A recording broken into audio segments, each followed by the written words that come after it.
Nestled along the Gulf Coast between the states of Mississippi and Georgia, Alabama can make a claim to be the heart of America's Deep South, something that's supported by its most common nickname, the Heart of Dixie, which is funny if you understand the Louisiana origin of the term Dixie. And actually, the history of the term Heart of Dixie comes from the first capital of the Confederate States of America, but it still has meaning in terms of Southern culture, which is a broad term that melds a long and diverse history into a distinct set of customs, dialects, literature, music, and cuisine. The history of Alabama is as complex as Southern culture, and that shows in the state's borders, which are, frankly, weird.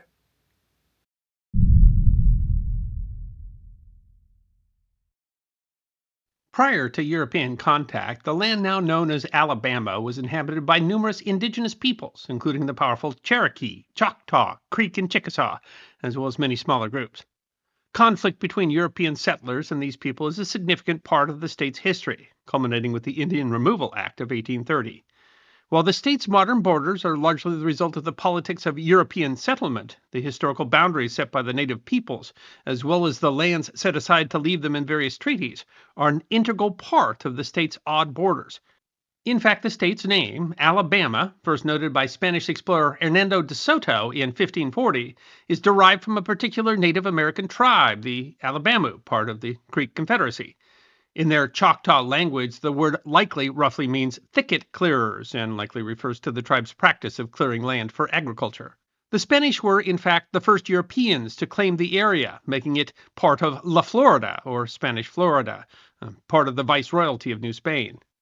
Originally established in 1513, La Florida initially was just the Florida Peninsula, but claims included what is today Alabama by the mid-16th century. But Spanish attempts at settlement were not always successful, and other European powers vied for the territory. In a charter in 1663, English King Charles II established the province of Carolina as a reward to lords who had supported his bid to restore the crown following the English Civil War and interregnum. The 1663 charter ran from the southern border of Virginia to Spanish Florida and west to the Mississippi River, and included all or significant portions of what are now several U.S. states, including most of the northern portion of Alabama. In 1732, a royal charter then separated the southern part of Carolina, creating the province of Georgia, which included that part that would constitute the northern part of Alabama. The history of the Alabama state borders are actually largely developed separately in the northern and southern portions of the state. At the same time, the French were expanding from their Louisiana territory, notably establishing a settlement in the Gulf Bay at the end of the Mobile River that would eventually become the city of Mobile. Mobile, in fact, was the capital of the massive French Louisiana territory from 1702 to 1720. The encroachment by the French and British slowly reduced the original borders of Spanish Florida and would result in an agreement that explains one of the oddest parts of the state's convoluted borders.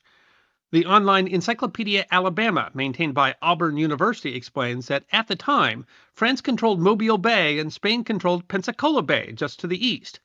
To resolve disputes over shipping rights and trade, the French commander at New Orleans and the Spanish commander at Pensacola agreed to recognize the Perdido River, a small stream halfway between Mobile and Pensacola, as the border between their respective jurisdictions. That line, established in an agreement in 1719, would eventually help to define the borders of a state of a nation that wouldn't come into existence for another 6 decades.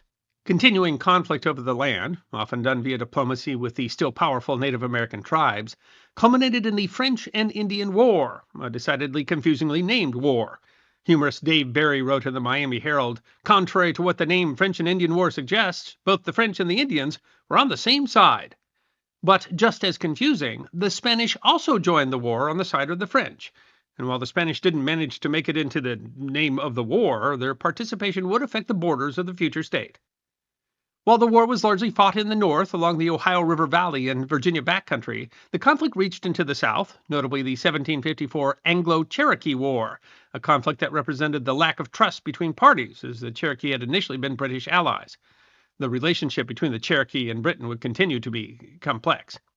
In any case, the final outcome of the larger war, the defeat of the French, meant that Louisiana Territory east of the Mississippi was ceded to the British. Moreover, as the defeat also included Spain, Spanish Florida was also ceded to the British, while France passed the Louisiana Territory west of the Mississippi to Spain. What would become Alabama was divided by the British into two new territories.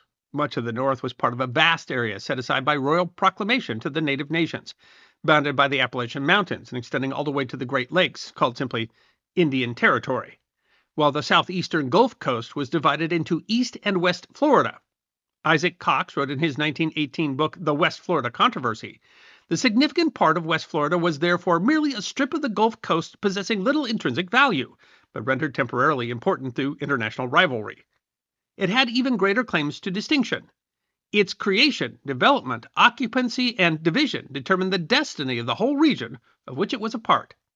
The designation of Indian Territory limited settlement past the Appalachian Mountains, but the British were encouraging settlement to the north in Canada and south to the Floridas. The Florida Politics site The Florida Squeeze explains, the British began very aggressive incentives to attract settlers to both East and West Florida. In 1764, the colony of West Florida was enlarged, taking in areas to the north between the Chattahoochee and Yazoo rivers. These areas, unlike the rest of the former French possessions west of the 13 colonies, were opened to white settlement. This extended West Florida's border north from the 31-degree parallel to 32 degrees 28 minutes north latitude. Thus, West Florida included what is today the Florida Panhandle, as well as much of Georgia, Mississippi, and Alabama. Then came the American Revolution. The Spanish chose to side with the Americans and played a significant role in the revolution in a Gulf Coast campaign that is the subject of another episode of the History Guy. In the 1783 Treaty of Paris ending the war, America gained its independence, and La Florida was returned to the Spanish. But there was controversy. The website Alabama.com explains. The location of the border between Spanish West Florida and the surrounding U.S. territory quickly became a point of contention between the two countries. In 1795, Spain and the U.S. agreed that the northern border of Spanish Florida would be the 31st parallel. In 1798, the U.S. created Mississippi Territory, covering the former British West Florida north of the 31st parallel. The territory included the land east of the Mississippi River and west of the Chattahoochee River and north to the point where the Yazoo River emptied into the Mississippi River. East of the Chattahoochee and north of the Yazoo line remained with Georgia, and south of the 31st parallel was Spanish Florida. But that border was about to have another change. In 1802, an agreement between Spain and France returned the Louisiana Territory west of the Mississippi to France, who in July of 1803 sold the territory to the United States in the Louisiana Purchase. This created an issue, however, along the coast. If Spain retained the entire Gulf Coast, the U.S. would be in a difficult position to defend the now vital port and new acquisition of New Orleans. The Americans, therefore, made an interesting claim. While France had only sold the territory west of the Mississippi, the Jefferson administration claimed that the sale included all of old Louisiana, so they went back to the 1719 agreement that separated Mobile and Pensacola, the Perdido River, meaning that despite the wording of the agreement, they were, of course, claiming land east of the Mississippi. Spain disagreed, but never much pressed their claim, which the U.S. supported by sending troops to secure the land up to the river in 1810. But Spain still held the panhandle up to the river. Alabama was not yet an entity, but parts had already passed in just the European era between Spain, France, Britain, including parts that had been Carolina and Georgia, West Florida and Indian Territory, and then to the United States as part of Mississippi. And what would become a state first began with a swindle. Georgia had been the last of the 13 colonies to join the Revolution, but was the first to ratify the Constitution and join the Union in 1788. But the lands on the west were largely unsettled. The new Georgia Encyclopedia explains, Georgia was too weak after the Revolution to defend its vast western land claims, called the Yazoo lands, after the river that flowed through the westernmost part. But the state was anxious to get money from the sale of the lands. Governor George Matthews did exactly that on January 17, 1795. Frank Jacobs explains in Atlas Obscura. In 1794, 4 companies set up especially for the purpose paid $500,000 for about 40 million acres of land. Even taking into account all the bribes, another $500,000, that was a ridiculously low amount, 4 acres to $1. The distribution was highly suspect. The new Georgia Encyclopedia explains. Georgia's Federalist U.S. Senator, James Gunn, had arranged the distribution of money and Yazoo land to legislators, state officials, newspaper editors, and other influential Georgians. The state's other senator, Jeffersonian Republican James Jackson, engineered a shift in the legislature, which rescinded the sale in 1796. And that is when, as Jacobs puts it, the Yazoo hit the fan. The investors resisted, claiming the sale was final. They had printed bonds, which had been sold to investors. Georgia tried to pay off the investors, but some refused, creating a legal dispute. Largely to get out from under those claims, in 1802, Jackson, now the governor, sold the Yazoo lands to the federal government for $1.25 million and the promise to extinguish any remaining Native American land titles in Georgia. The agreement would lead to the 1830 Indian Removal Act. The agreement also stipulated that the lands ceded would allow slavery, a violation of the 1787 Northwest Ordinance. The 1802 Articles of Agreement of Cession left a portion of land west of the Chattahoochee River to Georgia, described as a line where a certain creek on the river called Uchee empties into the said Chattahoochee River, thence in a direct line to Nickajack on the Tennessee River. Why did the border go to an odd landmark, Nickajack Cave? This border had to do with the Yazoo land scandal and a mapping error. The spot was supposed to be the eastern boundary of the Tennessee Company, one of the Yazoo land claimants. But the border had originally been defined from a reference point at the source of Bear Creek. The line was supposed to cross the Tennessee River, but the source of Bear Creek was farther east than the agreement assumed.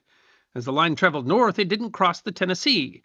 Rather, the Encyclopedia of Alabama explains, it intersected the company's northern boundary about 3 miles east of the Tennessee River, near Nickajack Cave. This was the north end of the eastern boundary of the Tennessee Company, and thus became the northwestern boundary of Georgia. The Yazoo land scandal defined the Yazoo Territory, and thus the border between Georgia and Alabama today. In 1804, the Mississippi Territory was expanded north to include the Yazoo lands to the 35th parallel, an extension of a 1735 border agreement between North and South Carolina. The land scandal had thus placed much of what is now Alabama and Mississippi into a single territory. In 1817, Congress decided to divide the territory between Mississippi and Alabama. But how to divide them? The Encyclopedia of Alabama explains, Alabama's long western border with Mississippi originated from Indian territorial boundaries, a British treaty, Georgia land companies, inaccurate maps, and territorial politics. The Tennessee River flows east to west through the Tennessee Valley. It flows into Alabama from the east before swinging north, eventually draining into the Ohio River near Paducah, Kentucky. On the west side, the river was the traditional boundary between the Choctaw and the Cherokee. That line was used to define the western boundary of the Tennessee Company. The western line began at where the river crosses the 35th parallel. However, following the traditional boundary, it follows down the river to the mouth of Bear Creek, about 9 miles upriver. This odd jog created what is today known as Alabama's northern ear and gave Mississippi access to the river. To further complicate matters, the point that was then the mouth of Bear Creek is now submerged under present-day Pickwick Lake. The next reference point went back to British West Florida and the Indian Territory. In 1765, West Florida Governor George Johnston had made an agreement with the Choctaw, settling the boundary between Indian Territory to the north and West Florida to the south. The boundary would eventually move north, but after the 1765 agreement, counties were created south of the line, including Washington County. The Mississippi-Alabama border goes at an angle from the mouth of Bear Creek on the Tennessee to the northwestern corner of Washington County, defined originally as the point where the east-west Choctaw boundary line crossed a prehistoric Indian trail leading north out of Mobile. Thus, the border was defined by both an agreement between the Choctaw and the British, an original county south of that line, and a prehistoric Indian trail. To make matters more complex, that bend is now along the border of modern Choctaw County. From there, the border was to run due south to the Gulf, but the direct line separated settlements in the Pascagoula Bay, and so instead ran at another angle, from the northwest corner of Washington County to a point 10 miles east of the mouth of the Pascagoula River. The odd-angled border then creates another anomaly. It cuts all the way to the Gulf, allowing Alabama access to the Gulf at Mobile. You'll recall, which was claimed by the U.S. as part of the Louisiana Purchase. But to the east, the line was set in 1719 between the French and the Spanish. When Alabama became a territory in 1817, Florida still belonged to Spain. Thus, the area along the Gulf east of the Perdido River was not part of Alabama. When the U.S. acquired Florida from Spain, that area became part of Florida, which is how Alabama.com explains Alabama got cheated out of the Florida Panhandle. That's how Alabama got its peculiarly shaped foot. Even with border set, confusion still occurs. In 1860, a dispute arose over the eastern border defined by the Chattahoochee River. In essence, Georgia argued by the terms of the Compact of 1802 that they had claim to the entire river, even at high water mark, which in some cases could run miles into Alabama. Alabama claimed the border should be determined by the river at the low water mark. In 1860, the court ruled in Alabama v. Georgia that neither the high nor the low water mark should be used, but rather the river bank, defined as that which is adequate to contain it at its average and mean stage during the entire year. This established the important legal differentiation between river beds and river banks. There is one more odd point in the Alabama borders, oddly related to new technology. If you follow Google Maps or Apple Maps driving down Huckleberry Drive between Madison County, Alabama and Apple County, Tennessee, you'll find the drive has a bend, but the maps show the road as the border. This creates a bump of a few football fields large from Alabama into Tennessee, and this is odd as the border is supposed to be a straight parallel. Birmingham's CBS 42 News noted that it's possible that these companies relied on faulty data when defining the state borders on their maps. However, the report notes, Tennessee's own property tax maps fail to include the land. But it continues. So far, Alabama has not laid claim to the land that Tennessee has effectively ceded to its southern neighbor, leading reporter Ken Hedgepath to speculate this couple of acres of land, shaped by the turn of the road, may be a place without a state. Hedgepath notes that a border dispute is unlikely, as land on both sides is owned by a family orchard, and the only impact, it seems, is a negligible property tax discount and an interesting story. The story illustrates how difficult the lines of borders really are when people have to live along them. Recently, a type of border dispute over water rights has been litigated between the states of Alabama, Georgia, and Florida, as since the mid-1990s, urban growth and expansion in the Atlanta area has put pressure on water resources in two of Alabama's river valleys. While much of the dispute has been resolved, there's still ongoing litigation as of 2025. Alabama's borders are the result of a deep history impacted by everything from tribal boundaries and ancient tribal footpaths to 300-year-old agreements between long-gone colonial powers to land scandals to national politics to Google Maps. And not only have the borders been impacted by history, but the development of Alabama's borders has impacted history, notably in terms of things like Indian removal and slavery, and thus can't be separated from historical events like the U.S. Civil War. The borders of America's states are more than legal boundaries. They represent the complex path of the nation. I hope you enjoyed watching this episode of The History Guy, and if you did, please feel free to like and subscribe and share The History Guy with your friends. And if you also believe that history deserves to be remembered, then you can support The History Guy as a member on YouTube, a supporter on our community at Locals, or as a patron on Patreon. You can also check out our great merchandise shop or book a special message from The History Guy on Cameo.